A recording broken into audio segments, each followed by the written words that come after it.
예, 제가 여러분들에게 이번에 강연을 할 제목은 디지털 포스트 휴먼 시대와 문학이라는 제목으로 강연을 준비하게 되었습니다.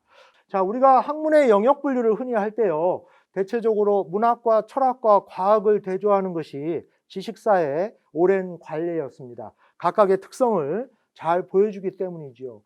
여러분들이 다 알고 있는 이야기입니다. 과학의 입장은 오직 과학적으로 입증된 그런 지식만이 진리를 대표한다는 그런 믿음을 갖고 있는 그 영역이 과학의 입장입니다. 그래서 물리적으로 입증 가능한 어떤 대상을 연구하는 것이 과학의 목표라고 할 수 있죠. 물론 과학의 목표만큼 아직 입증되지 않은 자연의 현상들이 많이 있습니다. 가령 우리 인류가 여러 가지 과학 문명을 발전시켰지만 아직 우주의 신비는 많이 풀어내지 못했죠. 그러나 과학의 믿음은 언젠가는 우주에 대한 신비도 다 풀어낼 수 있다는 그런 믿음을 갖고 있습니다.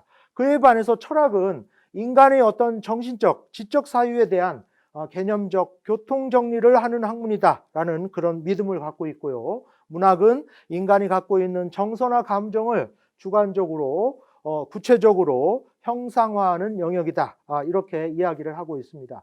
사실 문학과 철학과 역사가 지식사의 오랜 관례이기는 하지만 철학이나 과학은 뒤에 학이라는 명칭이 하나도 어색하지 않을 만큼 학문의 영역으로서 뚜렷하게 말하자면 입증되어 온 그런 영역이라면 문학은 좀 애매한 구석이 있습니다. 왜냐하면 문학도 문학이라고 해서 뒤에 학이라는 명칭을 붙여놓고는 있으나 문학이 학문인가 아니면 문학은 예술인가에 대해서는 상당한 논쟁이 오랜 세월 동안 지속되어 왔고요. 지금은 여러분들이 사전을 통해서 확인할 수 있겠지만 어떤 사전을 들춰보아도 문학은 학문의 영역이 아니라 예술의 영역으로 우리가 이야기를 하고 있습니다. 물론 저처럼 문학을 전공으로 하는 사람들에게는 학문의 영역이겠지만 일반인들에게는 문학은 예술의 영역이다. 이렇게 이야기할 수 있을 겁니다. 제가 이 얘기를 조금 길게 하는 이유는 바로 인문학의 중심 영역으로서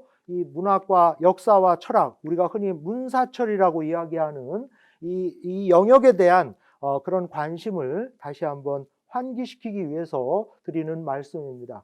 사람을 가르치는 세 가지 학문으로 오래전부터 흔히 역사와 철학 그리고 문학을 들었습니다. 이른바 우리가 문사철이다 이렇게 이야기를 하고 있죠. 그런데 여러분들이 벌써 짐작하시겠지만 이 문사철이 요즘 들어서 그렇게 빛을 보지 못하고 있는 듯한 그런 느낌을 받고 있습니다. 왜냐하면 이 문사철을 통틀어서 우리가 한데 통틀어서 우리가 명칭을 붙인다면 바로 인문학이라는 명칭을 쓰고 있지 않습니까? 그러니까 인문학은 위기다. 인문학은 이제 사양길에 접어들었다. 더 심하게 얘기해서 인문학은 죽었다. 이런 논의가 말하자면 세상에 흔하게 퍼져 있는 그런 상황입니다. 그래서 인문학에 대한 우리 한국 사회의 어떤 환경을 살펴보면 사실 굉장히 양쪽으로 딱 나뉘어진 그런 상반된 그러한 어떤 대응을 우리가 하고 있는 것을 목격하게 됩니다. 예를 들어 지금 우리 사회에서 인문학은 대단한 열풍을 보여주고 있습니다. 도서관이나 지자체나 또는 TV 매체 이런 어떤 여러 가지 그 매체를 이용해서 인문학에 대한 관심을 불러일으키고 인문학에 대한 여러 그 강연들이 이루어지고 있습니다. 그런데 그에 비해서 이 대학에서 인문학의 현실은 사실 그렇게 우리가 내세울 만큼 자랑스럽지 못한 것 같습니다. 초라하다고 볼 수 있죠. 말하자면 우리 대학뿐만이 아니라 거의 모든 대학에서 문학, 역사, 철학을 기반으로 하는 인문학의 여러 전공들이 신입생 모집에서 고전을 면치 못하고 있고 또 학생들의 관심사도 아까 그 죽은 시인의 사회에 나온 것처럼 경영이나 또는 의학이나 법률이나 이런 과학이나 이런 어떤 그 성공을 좀 보장할 수 있는 그러한 영역으로 치우쳐 있고 인문학의 영역이 이미 사양길에 더 접어들었다 또는 위기에 처했다 이런 얘기를 많이 하는 것을 우리가 보고 있습니다. 이런 것이 당연하다고 할 수 있습니다. 요즘 같은 이 첨단 과학 그리고 정보 중심의 시대에 인문학의 위기에 대해서 이런저런 말이 나오는 것은 사실 그렇게 이상한 게 아닌 것 같습니다. 너무나 당연한 그런 어떤 논이라고 할 수 있습니다. 예, 문학적 글쓰기는 이제 제가 전공하는 분야라 제가 수업을 할 때마다 학생들에게 이 이야기를 해줍니다. 문학적 글쓰기란 일종의 혀끝에서 맴도는 이름을 포착하는 것이다. 혀끝에서 맴도는 이름을 찾아내는 것이다. 이렇게 이야기를 해줍니다. 혀끝에서 맴도는 이름, 무슨 유행가 대중가요의 한 구절처럼도 여겨지고, 혀끝에서 맴도는 이름, 한때 사랑했던 옛사랑, 옛 애인의 이름인 것처럼도 여겨지는 그런 표현이기는 한데요. 파스칼 키냐르라는 프랑스의 이 소설가는 이 혀끝에서 맴도는 이름이라는 이 책을, 지금 화면에 나오고 있는 책 표지입니다. 이 책을 통해서 우리나라에도 번역이 돼 있고요. 그렇게 두껍지 않은 책입니다. 근데 제가 읽어보면 이건 소설이라기보다는 에세이에 가까워요. 그런데 본인 저자 자신은 시와 소설과 에세이와 온갖 모든 장르를 넘나드는 소설이다. 이렇게 주장을 하고 있으니까 소설로 읽을 수도 있고 또 에세이로 읽을 수도 있고 하는 그런 책입니다. 여기에 문학이 무엇인지에 대해서 아주 재미있는 비유가 있습니다. 문학적인 글쓰기란 이런 거다.